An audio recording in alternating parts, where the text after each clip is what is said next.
So welcome to everybody. My name is Jeff Gedman with American Purpose. Additional colleagues will join us in the next few minutes, but we thought we'd go ahead and begin. We didn't want to leave folks waiting. This is a real privilege and pleasure, this conversation today with guest of honor, Professor Harold James, economic historian, Princeton, and then Professor Kate Epstein of Rutgers. Two remarkable individuals who write beautifully and engage themselves in genuine integrity scholarship. It's great to see you, Kate, and it's wonderful that you've been a contributor to American Purpose, your most recent essay for us in August. And then Harold, it's great to see you because we just saw you in Washington last week on Tuesday for our first in-person salon where we spoke about your new book, The War of Words, A Glossary of Globalization. That is Yale University Press 2021. Did I get that title right? I'm doing it by memory and I didn't look at notes. Yes. That must be right. So you never know. I can embarrass myself very quickly. Thank you. And the format is Kate will offer a fuller, more proper introduction of Professor Harold James. Thank you, Professor Epstein. She's going to begin by asking questions to build a conversation out. That'll go 20 minutes, 25 minutes, maybe 30, followed by Q&A because the gallery is fabulous. We have such talent and expertise. Hard stop, 6 p.m. Forgive me. Yeah, 6 p.m. Eastern. So with that, welcome to everybody. And Kate, thank you for doing the honors and serving as moderator today. Well, thanks so much, Jeff. Thanks for inviting me to do this. It's a pleasure and a privilege for me to introduce Harold, who's the Claude and Lori Kelly Professor in European Studies and Professor of History and International Affairs at Princeton University. He's the author of more books than I can count, as well as one of the world's leading financial and economic historians, as well as a leading historian of modern Germany. He's someone who's respected as few are by historians and policymakers alike. Harold is a scholar I've admired for many years, and if you read his new book, The War of Words, A Glossary of Globalization, you will see why. Not only is there enormous range across time and space from ancient Greece to Renaissance Italy to Russia today, and across themes from the inner workings of sovereign debt to cultural references that go from Elvis to Goethe. But there's also a deeply humane sensibility that informs the book, a sense that humanistic study, and especially the more careful use of language, might be a way to help ourselves out of our present difficulties. And that sensibility is what made me think that Harold and American Purpose would be a perfect match. So I know Jeff and the team there are trying to do something similar to make space for and to promote humane liberal discourse in the conviction that it has much to offer. What Harold has done in this new book is to take a series of deeply fraught words in contemporary debate and try to explain what those words have meant to different people at different times. The words are loaded terms. Let no one say that Harold shied away from a challenge here. Words like capitalism, socialism, technocracy, populism, crisis, and more. I've been looking forward to the book since I read an article that Harold wrote about the history of neoliberalism in a terrific new journal edited by Mark Flandreau and Carolyn Biltoft called Capitalism, a Journal of History and Economics. And neoliberalism is a term that's used loosely and frequently, particularly in the kind of realms that I inhabit on the academic left. It's never used as a compliment, and it's often traced back to post-war thinkers on the right, like Friedrich Hayek and Milton Friedman. But Harold's article on neoliberalism, which reappears in the book, instead traced neoliberalism back to interwar thinkers on the left, including the famous American journalist Walter Lippmann, who were worried about the growing power of fascist states and saw free markets as a way of restraining their power. And that historical accounting of neoliberalism made me think that its politics today are more complex than our kind of conventional ways of talking about it would imply. But provoking that rethinking on my part may or may not have been what Harold hoped to do in bringing the tools of historical analysis to bear on many linguistic flashpoints in contemporary political discussions. So to get the conversation rolling, and as Jeff said, I'll ask a few questions of Harold just to get us started, and then we'll open it up more broadly. The first question I'd like to ask you, Harold, is what exactly were you hoping to accomplish in writing this book? And did I do it right? And you're muted. Thank you. So the first thing I got wrong was that I muted myself in the conversation.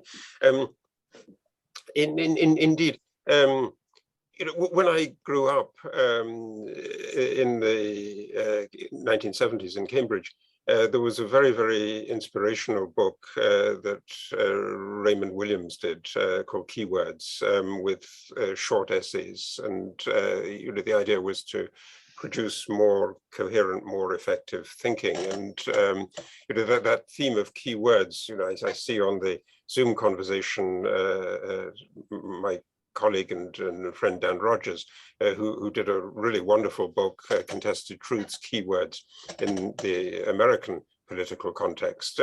Dan's book is more a book of essays, and the Raymond Williams key terms were, on the whole, very short, you know, a couple of paragraphs, 2 pages or so at the most. But I thought the terms that we use today are so complicated and have accumulated so much material. It's like a kind of snowball that rolls through history and picks up things from different languages all the time. It goes on and on accumulating this stuff. And in the end, it becomes really very, very difficult to have conceptual clarity about it. And as you say, many of these terms are just frankly terms of abuse. So neoliberal, I don't think anybody really wants to call themselves neoliberal, maybe a few people in the Adam Smith Institute in London. Capitalist is really a term of abuse. Socialist is a term of abuse. They frequently become, hegemon is a term of abuse. Nobody wants to be hegemonic. But we don't really understand these terms. And you know, my sense is that at particular moments in the past, there was a very, very fertile process of linguistic innovation, and the terms capitalism and socialism really come out of the debate about the French Revolution and its aftermath. Round about the turn of the 19th to the 20th century is another period that produces these great new terms, technocracy or geopolitik. Those are the terms there. And we're in a similar moment of transition at the moment. We're in a very fraught and very divided society. And one of the suppositions of the book is that we don't do a very good job of overcoming our divisions if we persist with this fundamentally meaningless, because it's been overused, vocabulary. So you're muted now. Sorry about that. We'll get this right. So thank you very much for that, Harold. Let me ask you another question, kind of with that broader overview under our belts. This one's a little bit more specific. The book as a whole is really kind of a feast for the brain, but two of my favorite chapters were the ones on multilateralism, on what you call the frightening German Politik terms, which you wrote with the political scientist Marjane James, who happens to be your wife, and I think I saw out there in the audience. So this book is also, on top of everything else, it's a bargain because you get 2 Jameses for the price of 1. And there are many things that one could pull out of these two chapters. But I want to ask you about something you write about in the multilateralism chapter, as well as elsewhere in the book, that really kind of, I think, goes to one of your core concerns in the book, which is kind of money as a metaphor for language, and as a way of thinking about kind of relationships and translation more broadly. You explain how the post-World War II international financial order came to be centered on the US dollar, which at that time was the world's dominant currency, just as the United States at the time was the world's geopolitically dominant nation. But then you trace how, as new challengers to the United States have arisen, most importantly China, but not only China, in such a way as to threaten the United States' geopolitical centrality, questions have correspondingly arisen as to whether the United States and the dollar should remain financially central to international order. And you ask whether this new order requires a new sort of global organization, a genuine multilateralism. So does it require a new sort of global organization and a new kind of form of international order? Right. I mean, there are a couple of things that I think your question provokes in me. I mean, first of all, that's absolutely right, that this analogy between language and money really goes right through the book. And the sense is that language can be like money, overused, and then it loses its meaning or its value in an inflationary process. And there's a nice debate about that in the early 20th century that involves William James. But indeed, the sense is also that just as there's often one center of the financial world that produces the international currency, there's also one center that produces the intellectual terminology, and it's not always identical. I think in the second half of the 20th century, the United States is indeed both at the center of the linguistic universe and in the center of the monetary universe. But in the early 19th century, it was really France that was producing the terms when Britain was the great financial power. And at the end of the 19th century, the beginning of the 20th century, it's Germany, which never really was at the financial center of anything, that is producing the terms. Yes, I mean, I think we are seeing exactly that development, that you know, whether it's El Salvador replacing the US dollar as the anchor of its currency with Bitcoin, or whether it's frequent in Central Asia that you get blockchain technology used as an alternative to the dollar. There's a simple political reason for this, I think, that is to do with the sanctions regime.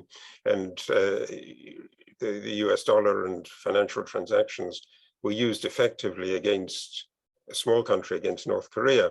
But then when you deal with bigger countries, when you deal with Iran or when you deal with the Russian Federation, it gets so unwieldy that it actually pushes people then to think of alternatives. And China has indeed been for over a decade now at the center of a discussion of rebasing the international financial order. But I think if you take my metaphor seriously, we're also going to come in for a period when other terms get produced by other countries, and this kind of American-centered terminology is also disappearing.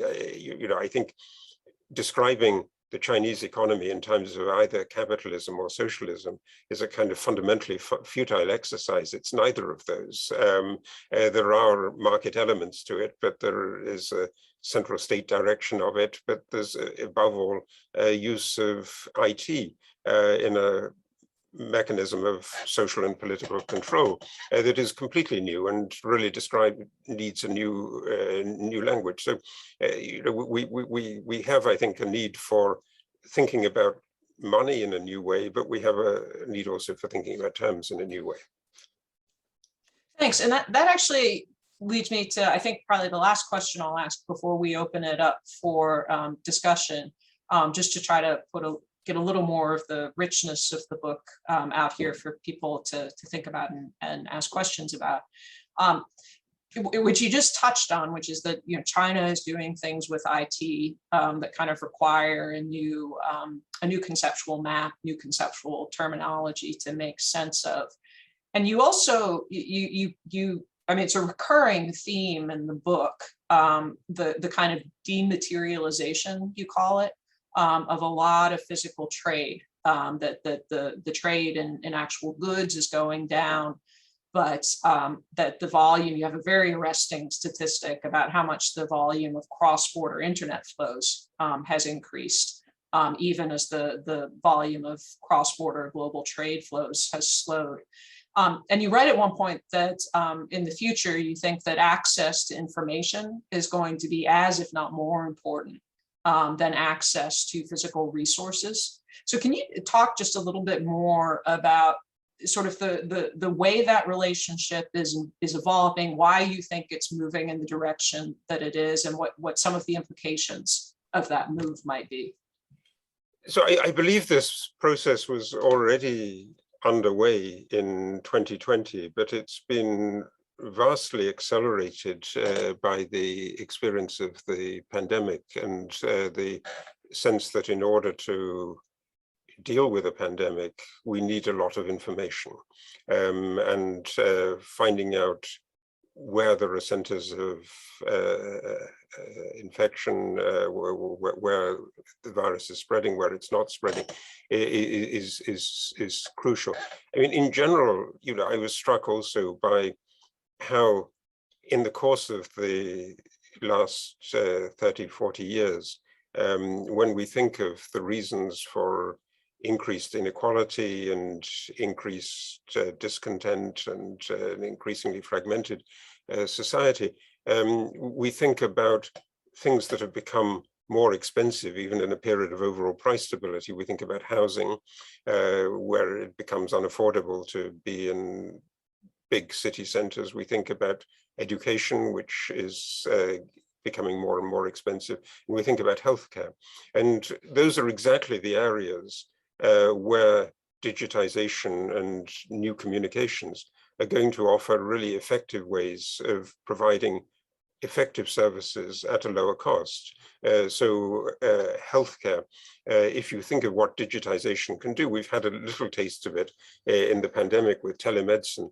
And you think of telemedicine, you don't need to talk to somebody in your vicinity anymore. You can talk to somebody on the other side of the world. Before the pandemic, it was being done in some areas in radiology, that radiological analysis was being done on the other side of the world, but this can be done much more widely. But we can also use AI applications, we can use tailored applications. The pandemic's given a great push to some of the technology to do with not just treatment of viruses, but treatment of other diseases, and the mRNA technology is potentially really enormously useful. These are intellectual innovations, and they're not physical goods. So the story that we see at the moment of big bottlenecks and supply shortages everywhere is, I think, a temporary stage, but it's one which, because it's temporary, is also going to give signals that we need to respond to. And we need to think, for instance, about reducing the amount of heavy stuff that we move from one continent to another. And you can think of many absurd examples of the way in which water or cheap beer is pushed across the Atlantic. Really no need for that. But it's ideas that are going to circulate, and ideas are going to circulate through the ether and through the air, and they're going to bind the world together in a new kind of way. But that also, going back, demands the new vocabulary, I think. Thank you. Okay. Let me ask, I could ask a million more questions, but I'm probably going to inflict an email on Harold anyway with some more questions. So let me give people who out in the audience who might like to ask a question a chance to do so. If you could either just raise your hand, or you can feel free to ask a question in the chat section. Okay, we have one from Douglas Pilzer. Go ahead. And if you could also just introduce yourself briefly to everyone else on here, that would be great. I'm a doctor of philosophy. I taught at the universities and so on. I'm a classical Greek person that believed in Atlantis and wrote about Atlantis and so on, okay? Now we're getting into a really mixed subject when I talk about Atlantis, but I want to see what he feels, on the subject, okay? Because they had a thriving society, and they had all these different banks, and information and technology, and now we're, if you want to believe it or don't want to believe it, but I want to hear what his opinion is. Thank you. Well, I'm really not an expert on lost civilizations. I think we have the kind of metaphor of a lost civilization is something that we sometimes put up on a mental screen as a horror story of what might happen if we don't get things right. I think in the book there is something of this in the section where Marjana and I deal with the question of the use of geopolitics as a way of understanding the world. That it's powerfully associated in its origins with countries that feel that they've lost their place or they've been displaced, and so it's in Germany in the aftermath of the First World War that this idea really is propagated. It's in Russia after the collapse of communism that it's taken up again and put in a very, very stark form. And this stark form tells you that we either win or lose, that politics is a zero-sum game, that we don't get cooperative solutions. I think it takes an obvious fact that geography matters, and then puts this construction of friend enemy or winning losing onto it, and is a really destructive kind of sense. And so when the United States and when people in the United States think now that we need more geopolitics, I really always get worried about that, because it seems to me that they're importing some of this sense of kicking back against a losing stream, a losing trend. In that sense, maybe they think of the echoes of lost civilizations of Atlantis or Rome, but I'm not either an expert on the fall of Rome or the use of Rome as a metaphor for British decline or American decline. There is a big literature on that subject. Harold, do you mind if I just jump in real quick? I didn't mean to try. I just wanted to say for anyone, Harold's actually thought very deeply about kind of the question of decline and has a terrific think piece called Cosmos Chaos, sort of thinking about civilizational obsession with decline and fall. And it goes beyond that and thinks too about the ways in which a kind of a rules-based order with a hegemon can come to be seen as illegitimate by many other participants in the system.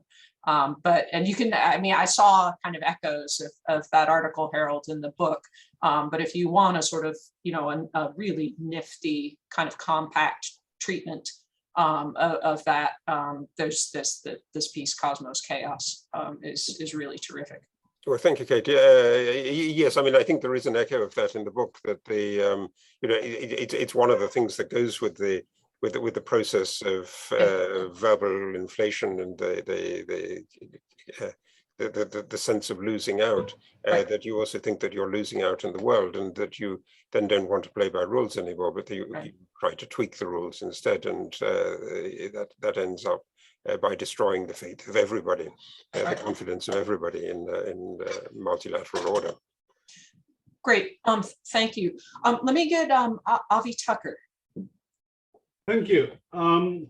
Looking forward to reading the book. I would just wonder, are you discussing the rise of this kind of Orwellian language that is based on the identities of opposites, which then destroy any possibility for critical discussion. For example, the expression neoliberalism that you mentioned earlier has come to designate central planning, which is the exact opposite of what liberalism is or should be. That is, we talk about neoliberal academic policies in the UK, and we talk about management and targets and central planning and that sort of thing. Now, if you attack that as neoliberalism, then there's really no alternative. It's either neoliberal central planning or central planning liberalism, which doesn't really help much. Philosophically, I think somebody popular like Slavoj Žižek these days, basically all his thinking is based on this kind of dialectical identity of opposites, which again shuts down discussion. It's all sort of the logical fallacies of the similarity between opposites. They say, midnight is just like 1 o'clock in the morning, 1 a.m. is like 4 a.m. in the morning, 4 a.m. is like 6 in the morning. And then you get to noon, and then you get the noon is really just like midnight, and then we can't really argue much. Because if I say I don't like the night, it's like saying I don't like the day. And if I like the day, it's like liking the night. And I think I will shut up now. That's really excellent, excellent point indeed. I mean, I think that is right. That for instance, the new Japanese Prime Minister just announced that he was going to turn against neoliberal Abenomics, but Abenomics were not about fiscal restraint or monetary restraint. They were about labor market regulation. So there was a lot of fiscal expansion, a lot of monetary expansion. So the things that then get thought of as neoliberal in a continental European discussion or in a US discussion don't appear there. And what I wanted to do actually, particularly in that neoliberal chapter that Kate also referred to, was to rescue some of the ideas of the group in the 1930s that convoked this colloque Walter Lippmann in Paris in 1938, and was indeed concerned with issues that are actually central today, about the power of authoritarian governments, about the damaging effect of credit booms and busts. So they wanted to have a monetary mechanism to restrain credit booms.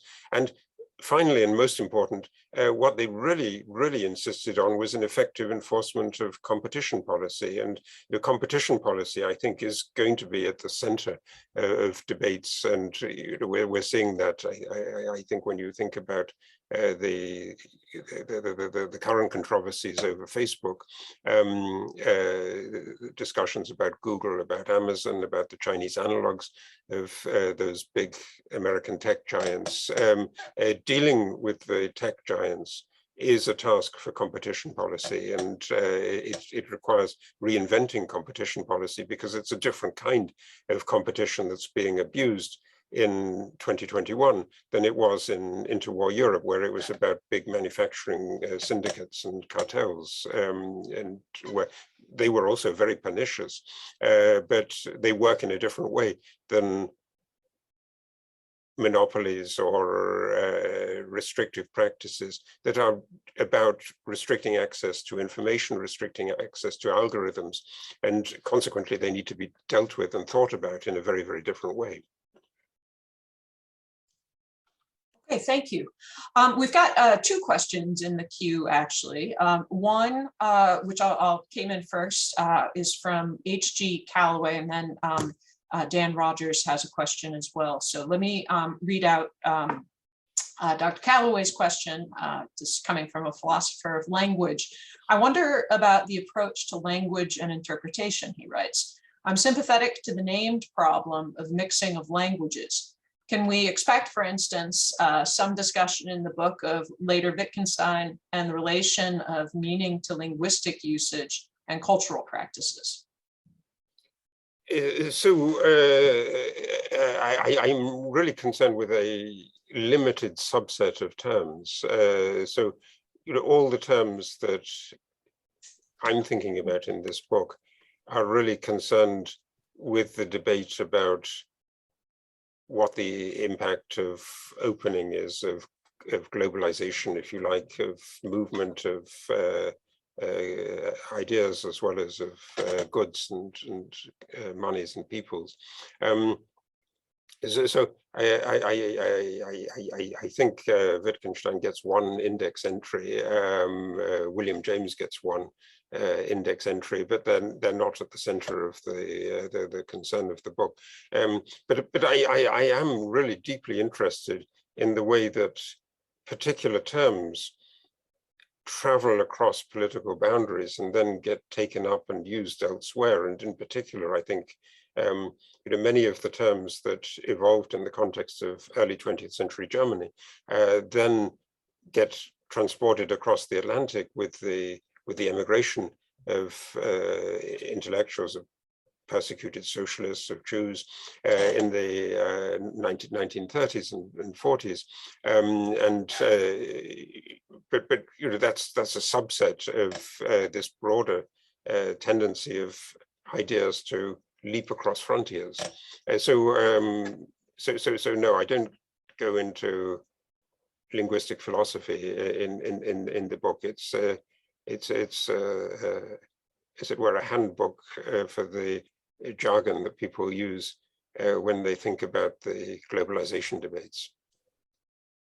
Thanks. I see we've also got a couple more questions coming in the chat area, but let me call on Professor Rogers first. I want to say that Harold names a huge number of people in this book. So if you're looking for references, you'll find them. But at the same time, it's a book that cuts very carefully to the agenda of these words that, as you just said, travel so powerfully. And it's a very even-handed book. I was really struck by that, Harold, when I read it last week, how much you don't play a neutral. In fact, you have evaluative things to say about all these words, but you don't take a stand, as so many such books might, in favor of one or another of these opposing terms. Socialism, capitalism, you're not lining up the book on one side or another. You're trying to make us understand something about that, how that dichotomy emerged. But at the very end, you actually sketch out a kind of utopia, which you, maybe you'll object to that term, but that you described a little bit in talking about the new free moving informational globalization that you see coming. And do you have a word for that? A word that you'd like to help that notion of the coming future stick in our mind? Well, indeed, I mean, it's the only term that I tried to invent. And it was a combination of socialism and capitalism, so capitalism. I think that that is exactly a better term, because it's not tied up with the previous associations of capitalism and socialism. And I think the analysis of capitalism and socialism, actually, I tried to present in really rather parallel lines, as you say. I mean, maybe it's even-handed, or maybe it's naive, but they both were conceived of as overarching international processes. Capital was international. The thing about capital was that it could be transferred easily from one country to another. So investors in the Netherlands can buy the debt of the states in the War of Independence. The 19th century is all about selling foreign debt. Capital is international. And Marx in the Communist Manifesto really gives exactly that kind of picture of a capitalism that is breaking down all the national frontiers. And then he thinks of socialism as an international movement.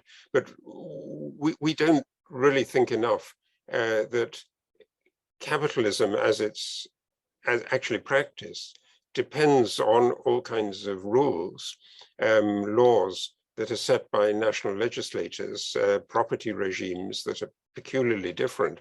And so there's an American capitalism that I think is distinctly different to a German or a French capitalism. And, indeed, next week, John Levy's coming to talk about his book on American capitalism. And it makes sense to think of this as a concept that's tied particularly to a nation state. And then if you think of the other side, socialism, either it's planning socialism, which really does depend on a powerful centralized authoritative body that it makes allocations, or it's social democracy through redistribution.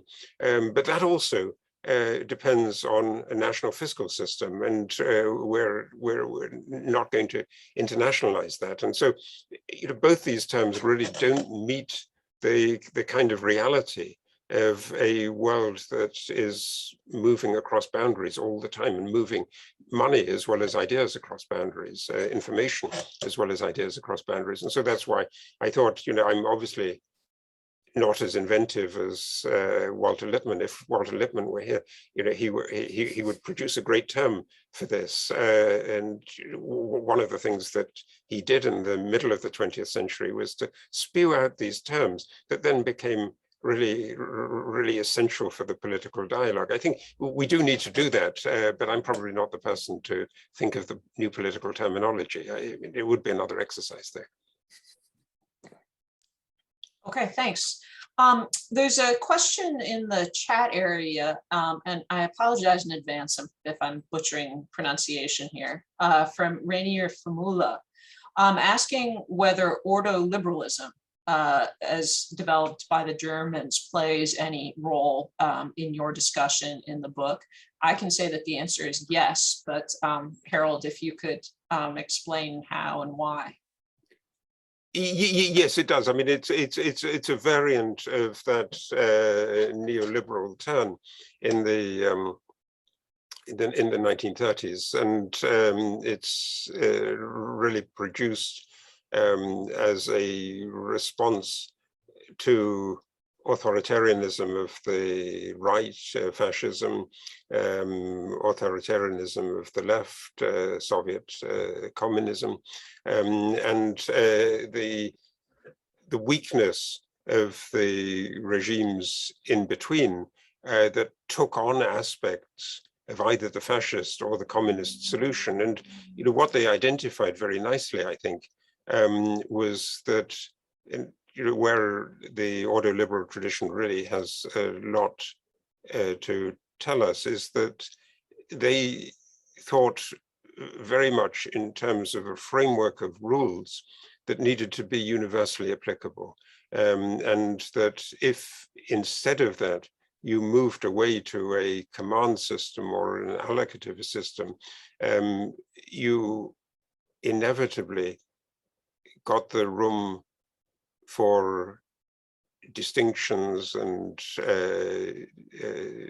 privileging one group rather than another group. And so it's not a criticism of any kind of state intervention in the economy. The ordoliberal side of it really pushes more than conventional liberalism does in terms of having a really firm framework of rules, but they have to be generalizable rules. They mustn't be particular rules, so that you can't say that you will tax people particularly because of an ethnicity. You can tax them higher if they have higher incomes. There's no problem about a graduated taxation, but it must be on the terms of a general principle, a generally communicable principle. And only on that principle can you really hope to have a legitimate government that isn't then subject to pressures to move it in one direction and to apply the instruments of command economics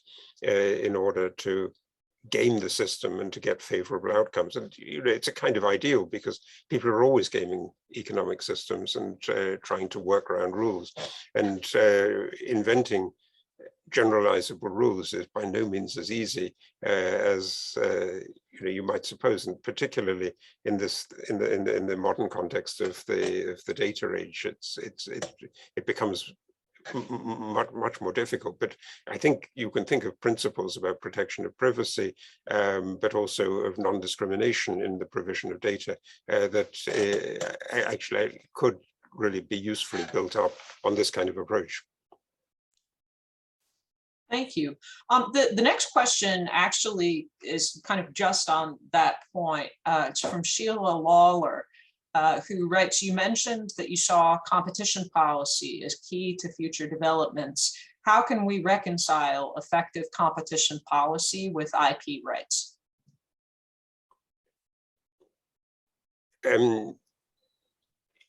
Well,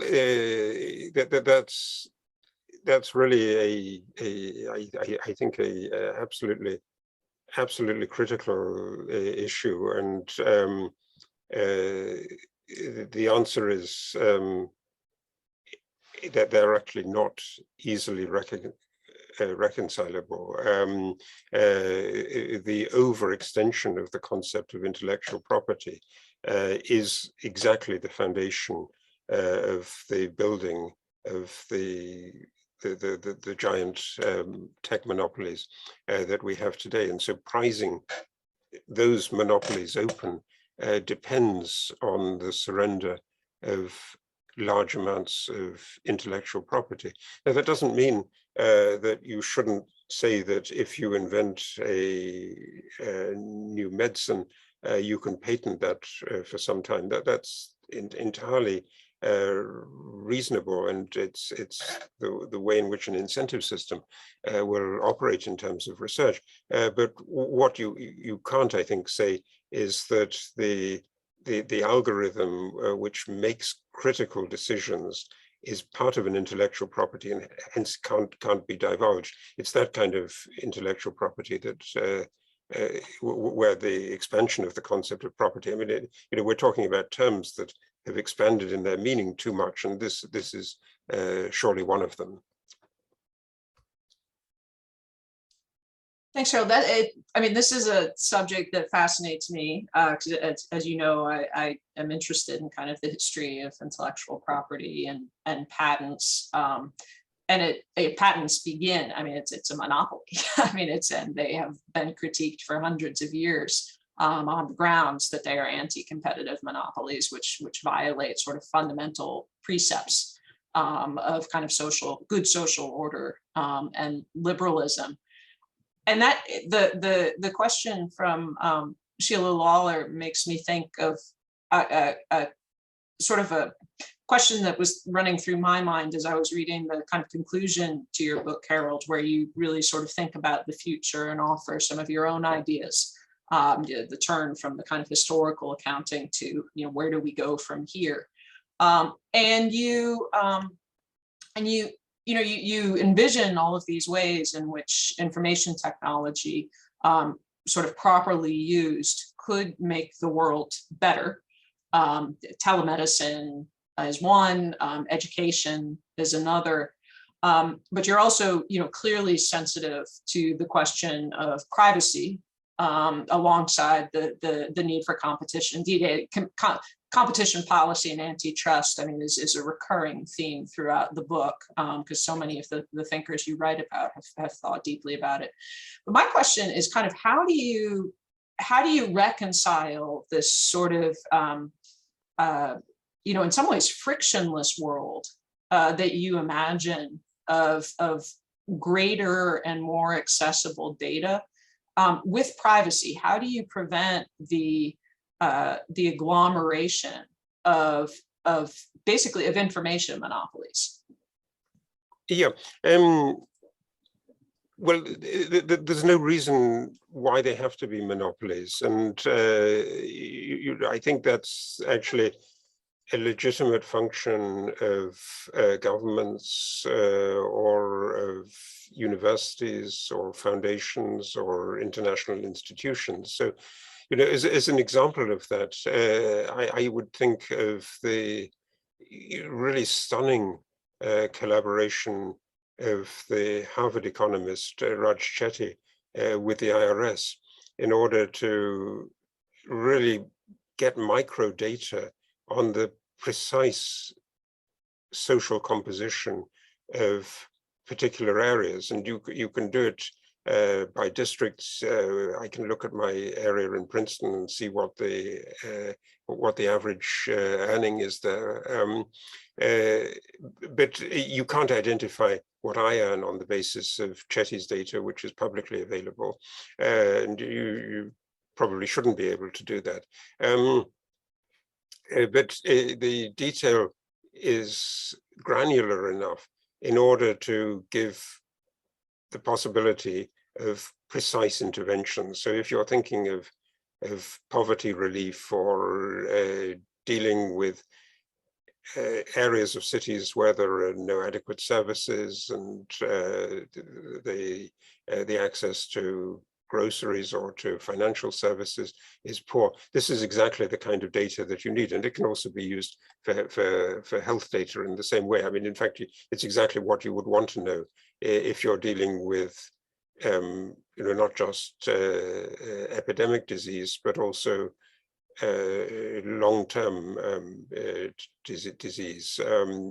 You want to know where exactly it's located in order to be able to deal with it. And the Chetty stuff, which is publicly available and brilliantly accessible, is, I think, a model for exactly this kind of knowledge. And it shouldn't be restricted to Google. And it shouldn't be restricted to a service like Amazon that wants to extend its stretch. And that's the function, I think, of publicly oriented institutions. Thank you. The next question you may have addressed towards the end of your answer just there, but it's right on the same point. This is from Robert Asahina. The question is following up on my question about data and privacy.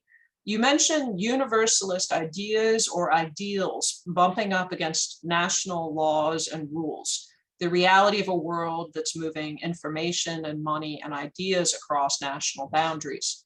Can you speak about the problems raised by the lag time in institutionalizing these broad and ever-changing ideas? For example, the mechanism for regulating the internet in 2021 depends in part on laws passed 25 years ago, namely the CDA, or even earlier in the case of antitrust.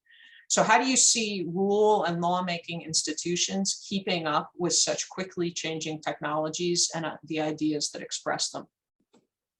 Oh, it's a really excellent point. I mean, that's indeed exactly where the lags occur and where the difficulties occur, and the possibilities then of arbitrage, where you can see that some things are permissible in one jurisdiction and not permissible in another jurisdiction. And before you've really codified that and you've thought of appropriate legislative responses to that, the technology has moved on and done something else. In some senses, the answer about information availability was designed to short circuit that the provision of large amounts of information is also something that, for instance, in this accessible form, if you identify where there is poverty, it can create an effective political mobilization for dealing with that, and a will to do something. Recognizing a problem is already a long way towards providing a adequate or at least a possible solution. But indeed, I mean, the legislative process is immensely long, and it's responding to things that are often way in the past, and so you find these lags, and they are indeed the cause of problems, of difficulties, of unilateral exercises of power. As you can see, Harold's exposition has been so lucid, he's drawing a cross-species audience. I saw a canine listener, and my cat just wandered into the corner of the screen. I apologize for that. Does anyone else besides me have a question they'd like to ask? Kate, I'll jump in if you don't mind. And Please. Harold, there are any number of instances in your book, could you just give us a small case study of when a word was introduced, what it meant then, and how it stuck? What comes to my mind, if memory serves, is the introduction of neoliberalism in a meeting of intellectuals in France in 1938. If I recall that correctly, could be that if I have it right, or something else. But just for those who haven't read the book and do read the book, give us an illustration of how these things can happen. Must not be that way, but can happen. Yes, I mean, neoliberalism is a good one because it's flipped its meaning, I think, quite extensively, and it's become so universally used, and it had this very different meaning. I think the story I tell is in part how this very charismatic figure Michel Foucault in the 1970s did a series of lectures on biopolitics that popularized the idea of neoliberalism as a way of understanding not just an economic policy, but also an individualistic approach to morality. And he took and conflated many things. So neoliberalism seemed to stand for the zeitgeist. In the 1980s, then immediately afterwards, neoliberalism was a label that some centrist Democrats attached to themselves in order to try to stake out a new room in American politics. But my actual favorite term in terms of the transition is globalism, because this was a term that was so massively in the headlines because it featured so prominently in Donald Trump's speeches. So he denounced globalism at the UN General Assembly. He denounced it in these rally speeches, and I thought it was worth tracing out globalism in particular because it's less of a long trajectory than neoliberalism or socialism or capitalism is, but an equally fascinating one. And you can, I think, quite specifically identify the person who used the term first, an emigre German political scientist called Ernst Jäckh, who described Adolf Hitler as a globalist. And he thought of Hitler, and you can think, I've got the little illustration in my book of the still from Charlie Chaplin's The Great Dictator, where Chaplin's version is sitting in front of the desk with a big globe on it. And so Hitler was a globalist in the sense that he wanted to provide a philosophy, an ideology that would conquer everybody else and destroy other ideologies. It was a claim to universal leadership. There's a kind of Wagnerian quality of this. It's the dwarf Albrecht seizing the gold in the River Rhine and saying, Welterbe gewinne ich zu eigen. And then at the same time, Wendell Willkie, who was something of a globalist, went around the world in a lightning tour and saw Stalin, and Stalin had a globe on his desk as well. And so globalism was the mark of dictators who wanted to impose their views on other people's. But very quickly, it gets flipped into a critique of overambitious American policy. And as applied, for instance, in the 1960s by Walter Lippmann or Hans Morgenthau. It becomes a criticism, but a morally coherent criticism of US foreign policy, a really deeply moral criticism of US foreign policy. And then in the 1990s and the 2000s, the moral element is stripped out of it altogether, and it becomes a term of abuse for an elite that is presented as being distant. It's lost its moral content that was really absolutely at the key of the original version of what the bad globalist was in the thought of Ernst Jach or of Lippmann writing in the 1940s. Okay, thanks very much. So we are now at 5:58.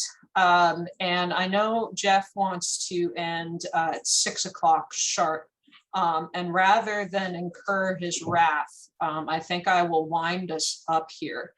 I will say, just listening to you, Harold, I just realized what a mistake I made in giving my spinning globe to my stepdaughter to improve her geography. So I didn't realize the move in sort of distributed governance I was making when I did that. But anyway, thank you so much for being here with us today and for doing this. For those of you who haven't read the book, I hope that this has been a suitable soupçon of what you can expect. But it really is, I mean, if you're worried that financial and economic history needs to be dry, it certainly can be. But this book, which has a good dose of it, certainly is not, and goes well beyond economic and financial history as well, to range very broadly over social and political history. Harold, sorry. Well, thank you so much, Kate. I mean, just in the last 30 seconds, yes, I mean, indeed, that could be a nice metaphor of the whole story, of the contrast between people who have a big globe on their desk and people who have a kind of Raj Chetty-like image of particular streets in Baltimore or Washington or Princeton, for that matter. But, you know, better in Baltimore or Washington, I think, more useful in applied to big cities. Thank you so much. Thanks, Harold. Jeff, do you want to say any closing words? Well, I'll just say thanks, Kate. Beautifully done, and Harold, what a real pleasure and privilege. It's a terrific read. War of the Words. It's Yale 2021. It's accessible. It's interesting. Do read the book. But to Professor James and Professor Epstein and to all of you, what a group, just my warmest thanks. Thank you, Jeff, and thank you, Kate. Thanks, Harold. Wonderful Thanks, hour. Jeff. Thank you all. Goodbye. Thank you. Take care.